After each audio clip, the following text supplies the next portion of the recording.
नमस्कार फ्रेंड्स, कैसे हैं आप सब। आशा करती हूँ सभी बहुत अच्छे होंगे। मैं पूजा वेलकम करती हूँ आपका आपके अपने यूट्यूब चैनल अंकित वास्तु ज्ञान में।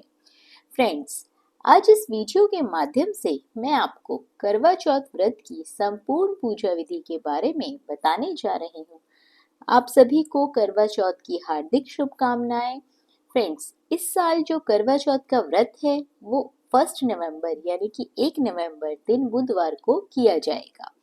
करवा चौथ का व्रत महिलाएं अपने पति की लंबी आयु और सुखद वैवाहिक जीवन की कामना हेतु करती हैं। फ्रेंड्स, आपको ये भी बता दूं कि करवा चौथ की जो पूजा विधि है वो हर राज्य, हर जिले और हर क्षेत्र में थोड़ी थोड़ी अलग प्रकार से की जाती है। हमारे यहाँ जिस प्रकार की जाती है मैं आपको वो सरल पूजा विधि बताने जा रही हूँ। तो चलिए फ्रेंड्स, वीडियो शुरू करते हैं।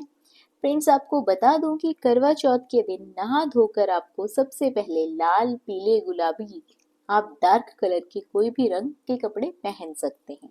उसके बाद आपको 16 श्रृंगार करना है, हाथों में मेहंदी लगानी है, नई नई चूड़ियां पहननी है।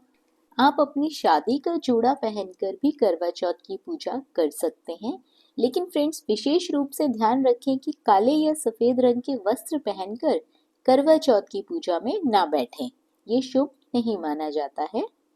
फ्रेंड्स, तैयार होने के बाद आपको एक पटड़ा लेना है। पटड़े के ऊपर लाल या पीले रंग का आप वस्त्र बिछा सकते हैं और यदि आपके पास नया वस्त्र है तो आप वो बिछा लीजिए, नहीं तो आप पुराना वस्त्र भी बिछा सकते हैं। कपड़ा बिछाने के बाद आपको माता की फोटो रखनी है। फ्रेंड्स, फोटो से पहले आप नीचे आसन के तौर पे कुछ चावल या गेहूं रख लीजिए। अब हम माता को श्रृंगार का सामान समर्पित करेंगे। श्रृंगार के सामान में आप 5, 7, 9, 11 या 16 श्रृंगार का सामान रख सकते हैं, क्योंकि करवा चौथ का व्रत सुहाग का व्रत होता है। तो इसमें 16 श्रृंगार का सामान यदि माता को समर्पित किया जाए तो ये बहुत ही शुभ माना जाता है। ऐसा करना बहुत ही अच्छा होता है।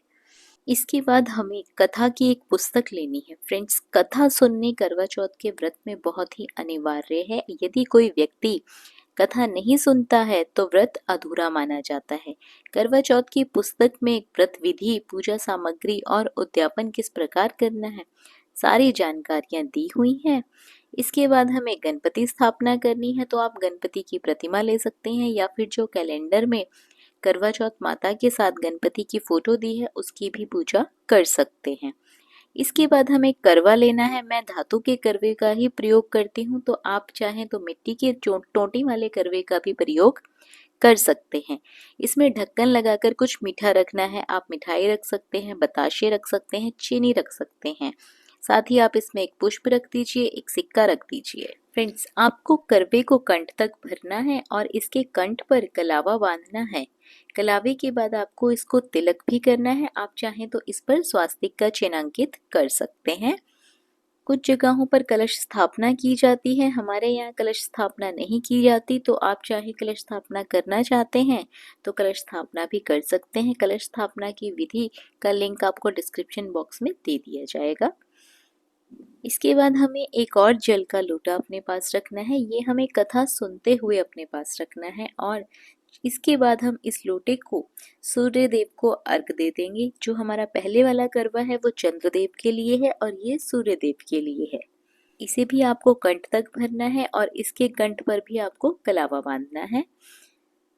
अब हम दीपक जलाएंगे। दीपक जलाने के लिए दीपक को स्थान देते हुए हमने कुछ अक्षत का आसन बनाया है। इसके बाद हम दीपक प्रज्वलित करेंगे, धूप प्रज्वलित करेंगे, माता को धूप दीप देंगे और गंगा जल के छींटे लगाकर सब जगह का शुद्धिकरण करेंगे। फ्रेंड्स, किसी भी पूजा में शुद्धिकरण करना अनिवार्य होता है। आप दीपक घी से जला सकते हैं, तिल के तेल का प्रयोग कर सकते हैं। फ्रेंड्स, इसके बाद हमें कैलेंडर में सभी देवी देवताओं, करवा चौथ माता, सूर्यदेव, चंद्रदेव, वीरावती के साथ भाई और गणपति भगवान को तिलक जरूर करना है। गणपति भगवान को तिलक करते हुए उनका आवाहन करना है कि हे गणपति भगवान, हमारे इस कार्य को संपूर्ण करें, हमारे इस व्रत को पूरा करें। उसके बाद हम माता को श्रृंगार की सामग्री अर्पित करेंगे। माता को सबसे पहले वस्त्र स्वरूप चुनरी उढ़ाएंगे। चुनरी उढ़ाने के बाद हम माता को हार स्वरूप माला चढ़ाएंगे। माला आप फूलों की चढ़ा सकते हैं, किसी मोतियों की चढ़ा सकते हैं, या फिर आजकल बाजार में फैंसी मालाएं मिलती हैं, आप वो माला भी माता को चढ़ा सकते हैं। माता को सभी श्रृंगार की सामग्री अर्पित करने के बाद हम एक एक कर माता को श्रृंगार की सारी सामग्री अर्पित करेंगे। चूड़ी अर्पित करेंगे, बिंदी अर्पित करेंगे, सिंदूर अर्पित करेंगे। जो भी आपने श्रृंगार की सामग्री माता के लिए लाई हुई है वो आप सभी सामग्री माता के समक्ष माता को समर्पित कर दीजिए। बिंदी आप कैलेंडर पर लगा भी सकते हैं। फ्रेंड्स, जो श्रृंगार की सामग्री आप करवा चौथ माता को चढ़ा रहे हैं, इसको आप माता के आशीर्वाद स्वरूप स्वयं यूज कर लीजिए। ये श्रृंगार अर्पित करने के बाद हमें माता को पुष्प अर्पित करने हैं। फ्रेंड्स, पुष्प अर्पित करने बिल्कुल ऑप्शनल है। यदि आपके पास पुष्प हो, आसानी से आपको मिल सके, तो आप पुष्प ले आइए, माता को अर्पित कीजिए। यदि पुष्प नहीं है तो बिना पुष्प के भी ये पूजा की जा सकती है। गणेश भगवान को दुर्वा चढ़ाई जाती है, तो उन्हें हम दुर्वा समर्पित करेंगे। दुर्वा फ्रेंड्स आजकल सभी जगह पे आसानी से मिल जाती है। दीपक को भी हमें तिलक करना है, अक्षत समर्पित करना है, पुष्प समर्पित करना है। फ्रेंड्स, हर शुभ कार्य में स्वास्तिक के चिन्ह को बनाया जाता है। स्वास्तिक का चिन्ह बहुत ही शुभ माना जाता है, तो मैं अपने करवे के ऊपर स्वास्तिक का चिन्ह अंकित कर रही हूँ, क्योंकि स्वास्तिक का चिन्ह शुभता का प्रतीक होता है। स्वास्तिक का चिन्ह हर पूजा में क्यों बनाया जाता है, इस पर हमने अलग से वीडियो बनाया हुआ है, लिंक आपको डिस्क्रिप्शन बॉक्स में दे दिया जाएगा, आप वहां से चेक कर सकते हैं।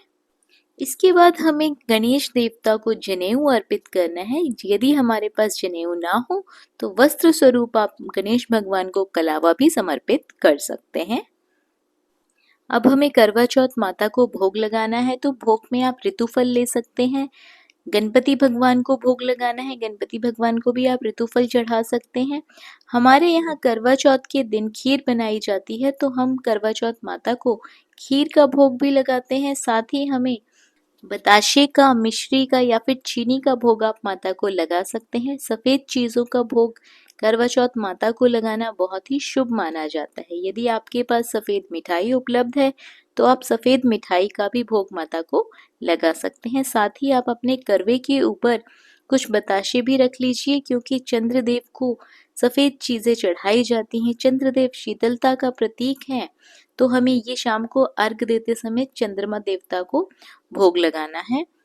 फ्रेंड्स, हमारे यहाँ तो करवा चौथ माता को खीर का भोग लगाया जाता है। आपके यहाँ करवा चौथ माता को किस चीज़ का भोग लगाया जाता है, कमेंट बॉक्स पर कमेंट करके ज़रूर बताइए, क्योंकि काफ़ी जगहों पर इस दिन मालपुए बनाए जाते हैं, कई जगहों पर दाल के फर्रे बनाए जाते हैं।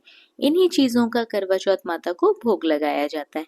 भोग लगाने के बाद आपको यथाशक्ति दक्षिणा माता को समर्पित करनी है। जितना आपसे बन पड़े उतनी आप दक्षिणा माता को समर्पित कर सकते हैं।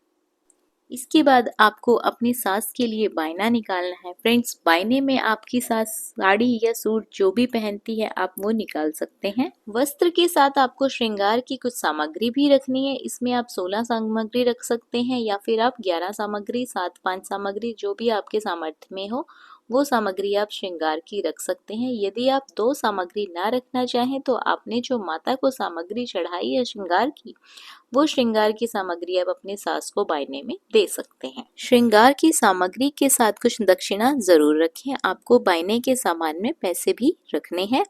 इसके बाद आपको एक चीनी का करवा लेना है। चीनी का करवा हम पार्वती माता के करवे के रूप में मानकर लेते हैं। इसमें हम खील बताशे भर सकते हैं, या फिर आप इसमें ड्राई फ्रूट भी भर सकते हैं।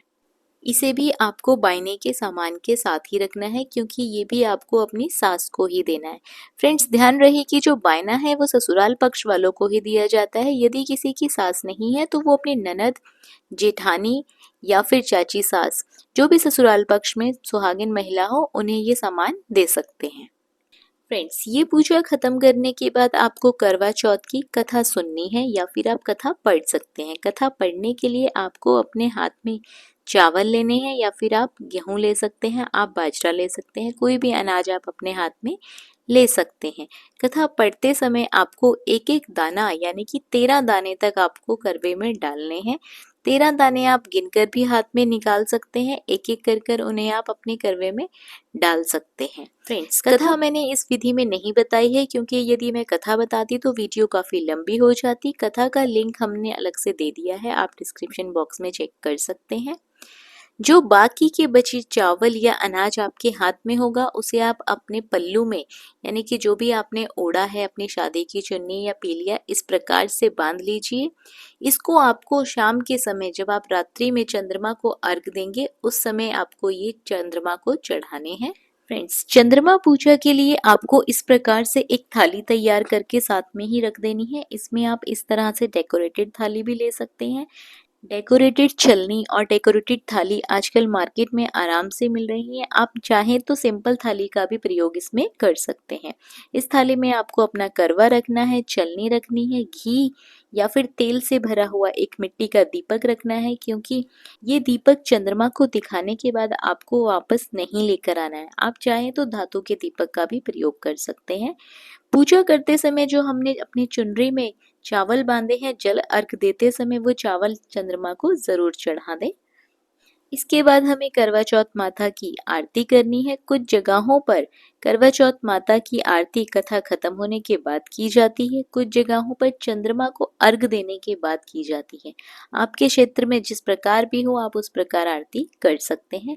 साथ ही गणपति भगवान की आरती जरूर करें, क्योंकि किसी भी पूजा में गणपति भगवान का पूजन करना शुभ माना जाता है। गणपति भगवान को विघ्नहर्ता माना जाता है। करवा चौथ माता की आरती करें। माता की आरती को आपको बहुत ही प्रेम पूर्वक श्रद्धा भाव से करना है। साथ ही यदि आपको करवा चौथ माता की आरती ना आती हो तो आप 7 बार ऐसे क्लॉकवाइज एंटी क्लॉकवाइज आरती की थाल घुमाकर माता की आरती कर सकते हैं। साथ ही आपको अपने दोनों हाथ जोड़कर माता से अपने पति की लंबी आयु की कामना करनी है, अपना सुहाग बनाए रखने की माता से प्रार्थना करनी है, उनसे आशीर्वाद लेना है। उसके बाद ये जल का पात्र जो हमने कथा पढ़ते समय अपने आगे रखा था, इसको आप सूर्य देव को अर्घ दे सकते हैं। तो फ्रेंड्स, ये थी जानकारी करवा चौथ व्रत की विधि के बारे में। करवा चौथ की पूजा किस प्रकार करनी है उसकी विधि हमने आपको इस वीडियो के माध्यम से बताने की कोशिश की है। आशा करती हूँ कि आपके लिए ये वीडियो उपयोगी साबित होगी। वीडियो अच्छी लगी हो, जानकारी पसंद आई हो तो वीडियो को लाइक और शेयर ज़रूर करें। और यदि आप हमारे चैनल पर पहली बार आए हैं और आपको भी इस तरह की व्रत त्योहार की जानकारी अच्छी लगती है तो चैनल को सब्सक्राइब करना बिल्कुल ना भूलिए। बने रहिए आपके अपने चैनल अंकित वास्तु ज्ञान में। धन्यवाद।